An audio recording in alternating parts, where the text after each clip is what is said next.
Alors que les Européens se préparent aux fêtes de fin d'année, de nombreux pays serrent la vis en raison d'une hausse des contaminations au Covid-19.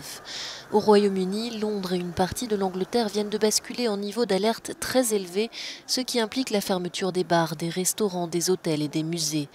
L'Allemagne et les Pays-Bas sont eux allés plus loin en imposant un nouveau confinement pour 4 et 5 semaines avec fermeture des commerces et des écoles. La France, elle, vient de sortir du confinement mais impose désormais un couvre-feu entre 20h et 6h.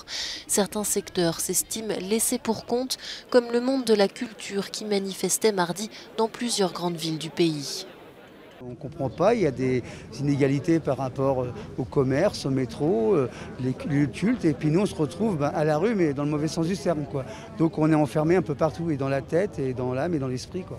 Ça fait des mois et des mois quand on compte le premier confinement. Donc il y a vraiment un péril très important dans le secteur pour les artistes, pour les techniciens qui vont perdre leur emploi et durablement. En Ukraine aussi, une partie de la population a manifesté, excédée par les nouvelles mesures de restriction. Le gouvernement a décidé la fermeture des magasins non essentiels, des salles de sport et des écoles, provoquant la colère et l'incompréhension des commerçants. Nous sommes pris en otage par le gouvernement et cela ne nous plaît pas.